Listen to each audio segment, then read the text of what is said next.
기독교의 핵심 진리, 설교로 담아낸 핵심 진리 첫 번째 10개 중에 이제 마지막 시간이 되었습니다. 하반기 제가 다음 주부터는 요한 1서를 한 11번, 그 다음에 아마 2서, 3서까지 하면 13번 되지 않을까 이렇게 생각되고요. 그 다음에 다시 또 이렇게 나머지 10개를 이어갈 예정입니다. 그러면 금년이 거의 다 지나가게 될 것 같습니다.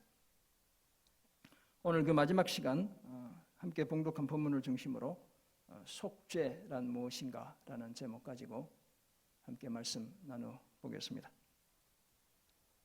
단테라는 사람이 있습니다.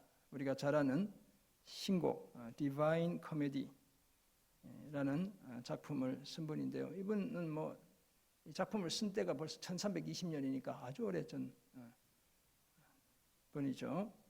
이 신곡 이 세 편으로 구성되어 있는데요. 그 중에 하나가 지옥 편입니다. 그 지옥 편을 보면 주인공인 나는 시인 베르길리우스에 이끌려 험난한 여행을 시작합니다. 이 베르길리우스는 역사적으로 로마의 아주 유명한 시인이었습니다. 그리고 지옥에 이르러 그 문에 쓰여 있는 어두운 글자들을 발견하게 되죠. 그리고 그 글자들의 마지막 문장이 바로 이겁니다. 여기에 들어오는 너희는 모든 희망을 버려라. 지옥 문에 적혀 있는 여러 글자 중에 마지막 문장이 바로 여기에 들어오는 너희는 모든 희망을 버려라 였습니다. 이처럼 아무런 희망도 없는 곳이 지옥입니다. 시인의 손에 이끌려 그 속으로 들어가자 한숨과 울음과 고통과 비명들이 별 하나 없는 어두운 하늘에 울려 퍼지고 있었습니다. 알 수 없는 수많은 언어들, 끔찍한 얘기들, 고통의 소리들이 마구 뒤엉켜 아수라장을 만들었습니다. 그 모든 것들이 회오리 바람에 휩쓸리는 모래처럼 영원히 깜깜한 하늘에 떠돌고 있었습니다. 너무나 무서워서 자신의 머리를 감싸야만 했습니다. 얼마나 고통을 당하기에 이토록 처절하게 울부짖는지를 그를 인도하던 시인에게 묻자 시인이 이렇게 대답했습니다. 이들에겐 죽음의 희망조차 없다. 앞을 전혀 내다볼 수 없는 생활이 너무나 절망스러워 언제나 다른 운명만 부러워하지. 더 할 얘기가 없구나. 다만 보고 지나치자. 이처럼 지옥은 희망이 없는 곳이자 늘 다른 운명을 부러워하는 곳입니다. 아무리 울부짖어도 그저 메아리가 되어 어두운 공간을 가득 채울 뿐입니다. 그곳엔 심지어 죽을 희망조차 없습니다. 요즘 이 땅은 어떻습니까? 잘 죽기 위한 많은 시도들이 있죠. 심지어 그래서 편안하게 죽으려고 유럽으로 여행을 가는 그런 세계인들도 있기도 하죠. 그런데 지옥은 그런 선택을 할 기회조차 없는 곳이라는 거예요. 제 정신을 가진 사람이라면 누구나 다 그저 보고 지나쳐야 하는 곳입니다. 왜냐하면 죄가 빚어낸 엄청난 참상의 현장이기 때문에 그렇습니다. 이처럼 죄의 문제를 해결하지 못한 인류가 들어가 영원히 살아야 할 곳이 바로 지옥입니다. 지옥은 그저 가상의 세계가 아니죠. 그런데 안타까운 것은 인류 스스로는 이 문제를 해결할 수 없다는 사실에 있습니다. 이 문제를 해결해 줄 누군가가 반드시 필요했습니다. 오늘 본문 베드로전서 3장 18절에 따르면 이 죄의 문제를 해결하신 분이 바로 사람이자 하나님의 아들이신 예수 그리스도입니다. 인간이 되신 하나님이신 예수님이죠. 우리는 이것을 그리스도의 속죄라 부릅니다. 오늘 설교의 제목이기도 합니다. 그리스도께서는 단번에 죄를 위하여 죽으사 의인으로서 불의한 자를 대신하셨습니다. 죄인인 인류를 하나님 앞으로 인도하는 길이 그 방법밖에 없었기 때문이었죠. 그래서 육체로는 죽임을 당하셨고 그 영으로는 살리심을 받으셨습니다. 영원히 저와 여러분의 구주가 되셔야 했기 때문이었습니다. 이런 이해를 바탕으로 우리는 오늘 본문 등을 통해 속죄와 관련해서 속죄의 원인이 무엇인지, 그리고 속죄의 본질은 무엇인지, 그리고 속죄의 결과는 어떤 것인지 함께 묵상하고 함께 은혜 나눠보겠습니다. 우리 예수님의 구속사역인 속죄와 관련된 용어들 중에 비슷한 의미를 가진 말이 여러 있습니다. 성경에서도 다양하게 그 용어들이 조금의 다른 뉘앙스를 가지고 사용되고 있죠. 먼저 오늘 설교의 제목이기도 한 속죄는 한자어로 보면 대가를 치르고 죄를 없애는 것, 이게 이제 속죄라고 하겠습니다. 대속이라는 말도 있죠. 대신 제 값을 치르는 것, 이것이 이제 대속이 되겠습니다. 구속이라는 말도 우리가 자주 사용하죠. 대속해서 구원하는 것, 이것을 가리킵니다. 그리고 오늘 설교에도 몇 번 등장하지만 속량이라는 말도 우리가 사용합니다. 몸값을 받고, 양은 이제 양민할 때 양자거든요. 종을 놓아주어 자유인이 되게 하는 것, 이것이 바로 속량의 의미라고 하겠습니다. 이 모두 속죄, 대속, 구속, 속량, 이 모두는 다 예수 그리스도를 통한 하나님의 구속 사역을 염두에 둔 표현들이죠. 그렇다면 예수님이 인류를 죄와 사망에서 구원하시기 위해 자신의 삶과 죽음 전부를 통해 이루신 그 일이 바로 속죄 또는 속죄의 사역이다, 이렇게 말할 수 있겠습니다. 우리 주님은 태어나시기 전에 한 천사가 육친인 요셉에게 나타나 마리아의 태중에 있는 아이의 이름을 예수라 지으라고 그렇게 명했죠. 마태복음 1장 21절이 그 사실을 말씀하고 있는데요. 왜냐하면 예수님은 자기 백성들을 그들의 죄에서 구원할 자이시기 때문이죠. 그러니까 예수라는 말 자체가 야샤라는 히브리에서 왔거든요. 그래서 구원하다는 뜻을 가지고 있습니다. 여호수아 다 같은 단어에서 온 겁니다. 예수님은 그 이름의 의미처럼 실제로 자신의 삶과 죽음을 통해 자기 백성을 그들의 죄에서 구원하셨습니다. 속죄의 사역을 완성하신 것이죠. 이런 이해를 바탕으로 우리는 오늘 본문 등을 통해 성경이 말하는 예수님의 속죄의 원인, 그리고 속죄의 본질, 그리고 속죄의 결과 등에 대해 함께 살펴보겠습니다. 먼저 속죄의 원인으로 인간의 죄와 하나님의 사랑 때문입니다. 성경에 따르면 의인은 없고 하나도 없습니다. 성경이 분명히 그렇게 우리에게 말하고 있죠. 아담의 후예로 살아가는 모든 사람이 죄를 범했고 하나님의 영광에 이르지 못합니다. 우리 스스로의 힘으로는 하나님께 나아갈 수 없습니다. 모두가 다 허물과 죄로 죽었던 자들이죠. 육체의 욕심을 따라 지내며 육체와 마음이 원하는 것을 하여 다른 이들과 같이 오늘 저와 여러분도 본질상 진노의 자녀들이었습니다. 이런 인간의 죄를 피로 속해야 하는데 반복해서 드리는 짐승의 피로는 충분하지 않았습니다. 해마다 늘 드리는 같은 제사로는 제사를 드리기 위해 나오는 사람들, 그 죄인들을 온전하게 할 수 없었습니다.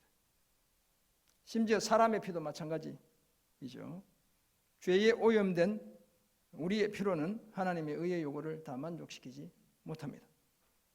더구나 우리 하나님은 자신의 아들 예수 그리스도 외에 사람의 피를 받으시는 분이 결코 아니시죠.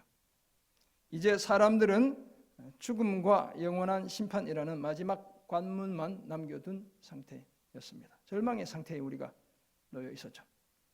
그런 절망의 상태에 놓여 있던 인류를 하나님이 사랑하셨습니다. 자신을 반역하기까지 한 사람들을 얼마나 사랑하셨는지 아들까지 내어주셨고 그를 믿는 자에게 멸망하지 않고 영생을 얻게 해 주셨습니다. 바울에 따르면 그 사랑은 긍휼이 풍성하신 하나님이 사람들을 사랑하신 큰 사랑이다 라고 말하고 있습니다. 그래서 사도 요한은 우리가 사랑함은 그가 먼저 우리를 사랑하셨기 때문이라고 고백했습니다. 그런데 하나님의 이 사랑에는 하나님의 공의가 함께 흐르고 있죠.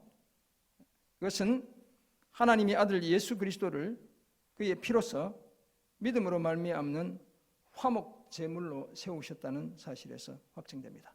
하나님의 사랑과 하나님의 공의가 나란히 가고 있다는 사실을 예수님이 화목 제물이 피 흘려 죽어야만 하는 화목 제물이 되었다는 사실을 통해 우리가 발견하게 되죠. 하나님이 죄인인 우리를 은혜롭게 바라보시도록 피 흘리며 돌아가신 예수님을 하나님의 진노를 대신 감당할 속죄의 제물로 세우신 겁니다. 그래서 주님이 화목 제물이 되신 거예요. 사람들이 지은 죄는 어떤 형태로든 반드시 처벌을 받아야 했기 때문이었습니다.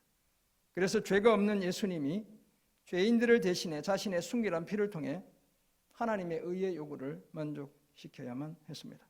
바울은 이 사실을 두고 하나님이 죄를 알지도 못하신 이를 우리를 대신하여 죄로 삼으신 것은 우리로 하여금 그 안에서 하나님의 의가 되게 하려 하심이라고 말했죠. 예수님의 피를 통해 우리의 죄값이 다 지불되었고 하나님의 진노는 누그러졌으며 마침내 우리는 의롭게 되었습니다.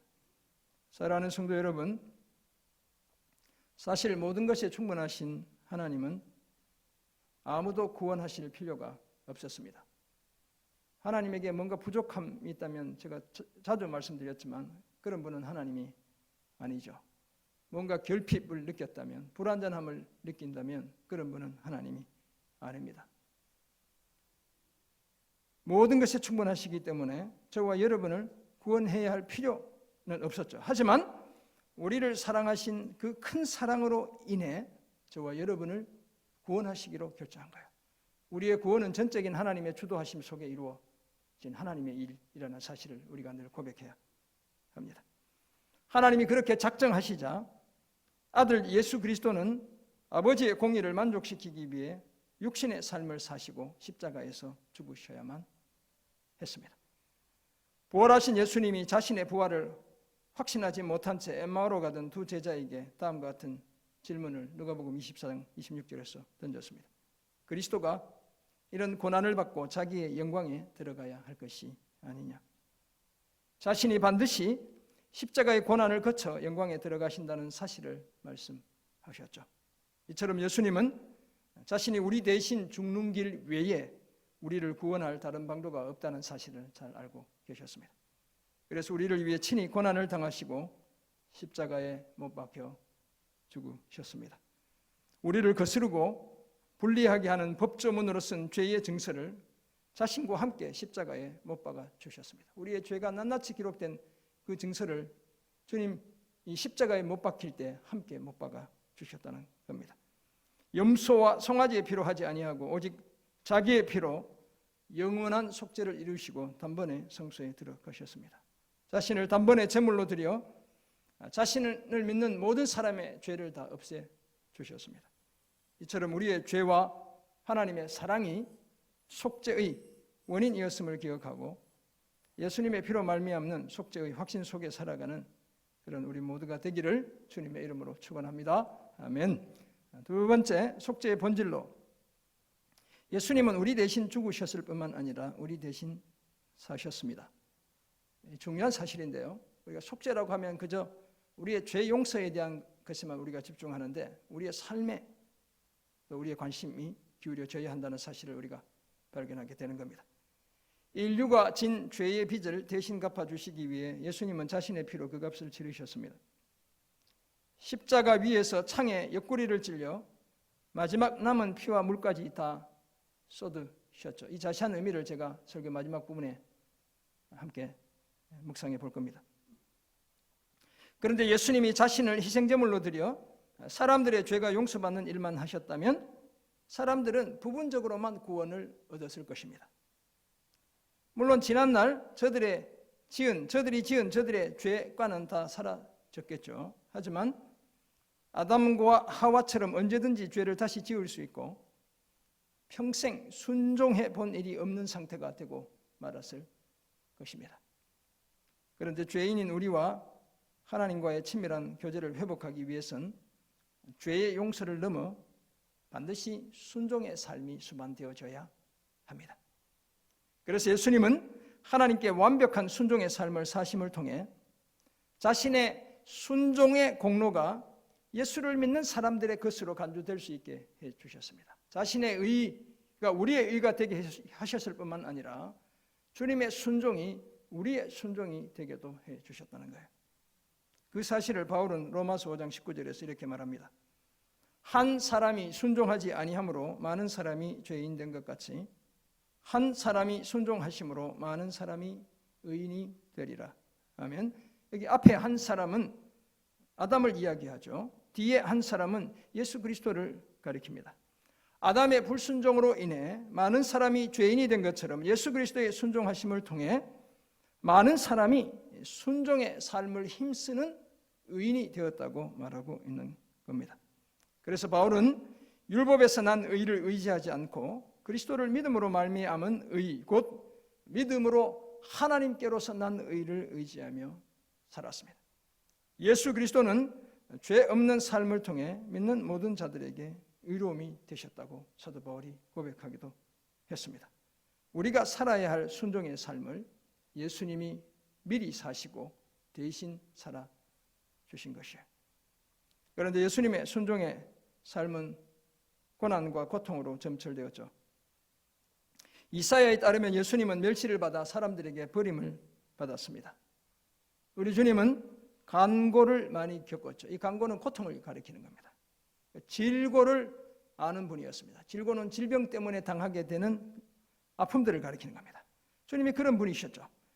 마치 사람들이 그에게서 얼굴을 가리는 것 같이 멸시를 당하셨죠. 그 누구도 그분을 귀히 여기지 않았습니다.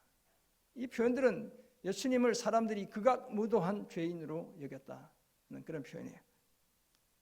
거기에다 죄인들이 무수히 자기를 거역하던 그 일도 다 참으셔야만 했습니다. 죽음이 가까울수록 주님의 고난도 커져만 가죠. 마음이 매우 고민되어 죽을 것만 같았다고 주님이 기도 속에 그렇게 말씀했습니다. 채찍에 맞고 십자가에 못 박히고 장시간 거기에 매달려 계실 때의 고통, 호흡을 제대로 할 수 없는 고통이었어요. 그 고통은 형언할 수 없는 육체의 극심한 고통이기도 했습니다. 그것도 제자들은 다 도망하고 없고 자신이 홀로 그 고통을 감당하셔야만 했죠. 거기에다 많은 사람의 죄를 자신이 짊어졌다는 그 이유 때문에 사랑하는 아버지의 외면과 버림까지 당해야만 했습니다. 그래서 주님이 십자가에서 나의 하나님, 나의 하나님 어찌하여 나를 버리셨나이까? 라며 절규하실 수밖에 없었죠. 아버지와의 교제는 끊어졌고 그 고난의 정점에서 홀로 계셔야만 했습니다. 히브리서 저자는 하나님의 아들이시면서도 받으신 고난을 통해 순종함을 배웠다고 우리에게 전하고 있습니다. 그래서 모든 자에게 영원한 구원이 되신 것이죠. 사랑하는 성도 여러분, 예수님이 극심한 고난 중에도 순종의 삶을 사신 것은 1차적으로는 우리를 죄에서 구원하시기 위해서였습니다. 그래서 친히 나무에 달려 자신의 온 몸으로 우리의 죄를 다 담당하셨죠. 율법의 저주에서 우리를 속량하시기 위해 예수님이 우리 대신 저주를 다 받으신 겁니다. 하나님의 진노의 잔을 우리 주님이 다 마셔 주신 거예요. 하나님은 죄를 알지도 못하시는 예수님을 우리 대신 죄로 삼으셨고 우리로 하여금 그 안에서 하나님의 의가 되게 해 주셨습니다. 그런 예수님의 죽음을 통해 하나님의 공의는 완벽하게 만족되었죠. 우리가 이제 지옥에 가지 않고 천국에 갈 수 있는 살 길이 확실히 열린 겁니다. 예수님이 극심한 고난 중에도 순종의 삶을 사셔야 했던 또 다른 이유, 우리도 순종의 삶을 살게 하셔야만 했기 때문입니다. 우리가 죄에 대하여는 죽고 의에 대하여 살게 하실 뿐만 아니라 자신이 채찍에 맞음을 통해 우리를 낫게 해주셔야 했기 때문이죠. 뿐만 아니라 양과 같이 길을 잃었던 우리가 이제는 영혼의 목자와 감독 되신 자신에게 돌아오게 하셔야 했기 때문입니다. 이런 예수님으로 인해 우리는 긍휼하심을 받고 때를 따라 돕는 은혜를 얻기 위해 담대하게 은혜의 보좌 앞에 나아갈 수 있게 된 줄 믿습니다. 예수님이 우리 대신 죽으시고 우리 대신 사셨다는 속죄의 본질을 기억하고 늘 순종의 삶을 힘쓰는 그런 우리 모두가 되기를 주님의 이름으로 축원합니다. 아멘. 끝으로 속죄의 결과와 관련해서 죄의 속박에서 벗어나 하나님의 자녀들이 되었습니다. 예수님이 완벽한 순종의 삶을 사시고 끔찍한 죄인의 죽음을 당하신 것은 자기 백성을 그들의 죄에서 구원하시기 위해서였습니다. 우리 주님은 정말 주님의 이름처럼 이름값을 완벽하게 해내신 그런 분이시죠. 예수님은 죄를 범한 온 인류가 마땅히 받아야 할 형벌을 대신 받으시며 마땅히 감당해야 할 하나님의 진노를 대신 감당하셨습니다. 이로써 우리 인류가 지불해야 할 죄의 빚은 다 청산되었고 끊어졌던 하나님과의 관계도 회복되었습니다. 예수님은 우리 죄를 위한 화목제물이셨고 우리만 위할 뿐 아니라 온 세상의 죄를 위하신 것이기도 했습니다. 이 모든 것은 하나님이 우리를 너무나 사랑하셔서 우리 죄를 속하기 위해 그 아들 예수 그리스도를 화목제물로 보내주셨기에 가능한 일이었습니다. 이처럼 예수님은 죄로 인한 속박에서 믿는 자들을 해방해 주셨습니다. 자신 안에 있는 속량으로 말미암아 하나님의 은혜로 값없이 의롭다 하심을 얻는 자가 되게 해 주셨습니다. 아들 예수 그리스도의 삶과 죽음을 통해 하나님께서 우리를 흑암의 권세에서 건져내시고 그의 사랑의 아들의 나라로 옮겨 주셨습니다. 아들을 영접하는 자, 곧 그 이름을 믿는 자들에겐 하나님의 자녀가 되는 권세도 허락해 주셨죠. 우리의 옛사람이 예수와 함께 십자가에 못 박혀 죄의 몸이 죽었으므로 우리가 다시는 죄에게 종노릇하지 않게 해 주셨습니다. 왜냐하면 우리 그리스도께서 우리를 대신해 죄에 대하여 단번에 죽으셨고 또 지금은 하나님께 대해 영원히 살아 계시기 때문입니다. 사랑하는 성도 여러분, 이제 예수를 믿고 죄를 하나님께 자백한 우리는 죄의 속박에서 완전히 벗어났습니다. 따라서 우리는 모두 죄 용서의 확신 속에 살아가야 됩니다. 거듭 말씀드리지만 우리는 이미 흑암의 권세에서 벗어나 하나님의 사랑의 아들의 나라로 옮겨진 자들이죠. 그리스도 안에 있기 때문에 결코 정죄함이 없습니다. 우리 보고 더 이상 죄인이라고 얘기할 수 없다는 거예요. 죄와 사망의 법에서 해방되어 그리스도 예수 안에 있는 생명의 성령의 법 아래 살아가고 있습니다. 더구나 예수님의 대속은 그 효력이 영원하죠. 이제는 더 이상 희생제물을 드릴 필요가 전혀 없습니다. 왜냐하면 예수님이 자신을 단번에 드려 하나님의 의의 요구를 다 이루셨기 때문입니다. 그런 예수를 믿는 우리는 죄의 속박으로부터 해방되었을 뿐만 아니라 하나님의 자녀들이 된 줄 믿습니다. 그리스도 안에서 이전과는 완전히 다른 새로운 피조물이 되었다고 사도 바울은 선언하고 있습니다. 죄와 사망은 더 이상 우리 위에서 왕노릇하지 못합니다. 그러므로 죄를 고백하고 나서도 계속 죄책감에 시달리는 것은 마귀의 간사한 꾀에 속고 있는 것입니다. 예수 그리스도의 구속 사역 때문에 우리가 죄를 자백하기만 하면 미쁘시고 의로우신 하나님이 우리 죄를 사하시며 모든 불의에서 우리를 깨끗하게 해 주십니다. 이제 우리는 모두 하늘 시민권을 가진 하나님의 자녀들입니다. 당당하게 이 땅을 살며 그의 사랑의 아들의 나라에 대한 소망을 더욱 견고하게 붙잡아야 되겠습니다. 이 사실을 기억하고 구원의 확신 속에서 담대하게 매일 믿음의 삶을 감당해가는 그런 우리 모두가 되기를 주님의 이름으로 축원합니다. 아멘. 이처럼 속죄의 원인, 본질, 결과에 대해 알게 된 우리는 이제 어떤 삶을 힘써야 되겠습니까? 첫째, 죄 용서의 확신을 가져야 합니다. 예수 믿으면서도 계속 옛날에 지은 죄 때문에 다시 울고불고 할 필요가 없습니다. 주님 앞에 정확하게 고백했다면 그 죄책감으로부터 자유하는 그런 결단이 우리에게 필요합니다. 성경에 따르면 하나님은 우리의 죄를 자신의 등 뒤로 던지시는 분입니다. 우리 하나님이 이런 분이래요. 등 뒤로 던진다는 것은 죄를 더 이상 보지 않겠다는 뜻이죠. 우리의 죄악을 자신의 발로 밟으시고 미가서 7장 19절인데요. 그것으로도 부족해 우리의 모든 죄를 깊은 바다에 던지시는 분입니다. 예레미야에 따르면 사람들의 악행을 사하시고 용서해 주시고 다시는 그 죄를 기억하지 않는 분이시죠. 스크린에 나오지 않지만 시편 103편 12절에 보면 시인은 동이 서에서 먼 것 같이 우리의 죄가를 우리에게서 멀리 옮겨주시는 분이 하나님이라고 고백하고 있습니다. 히브리서 저자는 이런 사실들을 염두에 두고 또 그들의 죄와 그들의 불법을 내가 다시 기억하지 아니하리라 하였다고 우리에게 말해주고 있습니다. 이와 같은 죄 용서를 뒷받침하는 역사적인 사건이 하나님의 아들 예수 그리스도의 십자가이죠. 예수님은 자신의 삶과 죽음을 통해 하나님의 용서의 약속을 확증해 주셨습니다. 우리 대신 죽으시고 우리 대신 살아주신 모든 삶을 통해 하나님의 사랑이 우리 인간의 허다한 허물을 다 덮는다는 사실을 분명히 보여주셨습니다.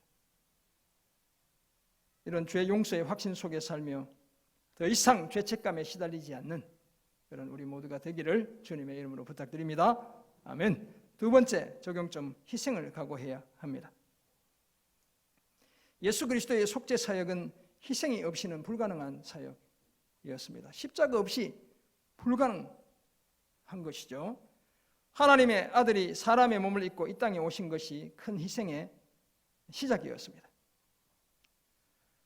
창조주가 피조물 중 하나에 불과한 여인의 몸에 갇혀 지내시고 모든 육체의 연약함을 다 간직하셨다는 것, 엄청난 희생이죠. 예를 들면 우리가 땅에 기어다니는 지렁이 같은 존재가 되었다고 생각해 보세요. 이런 우리가 그 지렁이 같이 되었다면 얼마나 큰 희생이겠어요. 하나님이 인간이 되신 것 그보다 훨씬 더 큰 희생인 거예요. 생명의 근원이신 분이 멸시와 천대의 십자가를 지셨고 죄인들이 맞이해야 할, 그것도 중죄인이 맞이해야 할 죽음을 친히 맞이하신 것, 이것은 희생의 절정이었습니다. 그것도 모자라 어둠이 지배하는 무덤에 3일간 갇혀 지내시기까지 하셔야 했죠.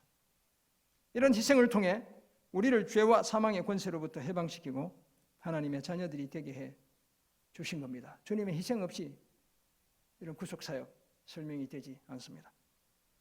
이런 엄청난 구속의 속죄의 은혜를 입은 우리가 살아야 할 삶도 예수님처럼 희생을 각오하는 삶입니다.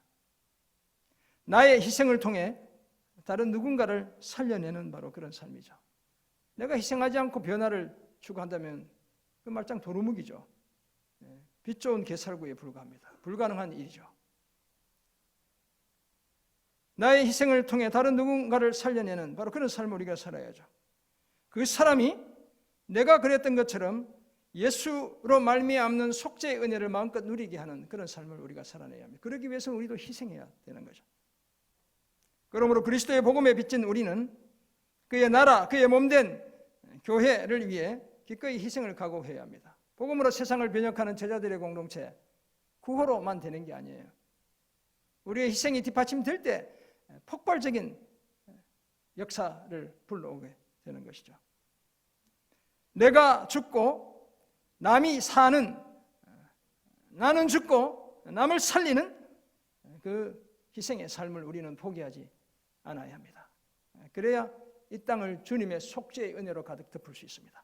그래야 우리 교회가 이 수원 도성에서 정말 복음으로 새로운 영적 기류를 만들어가는 그런 믿음의 공동체 될 수 있습니다. 그런 희생의 삶을 각오하시는 우리 성도님들 다 되시기를 주님의 이름으로 부탁드립니다.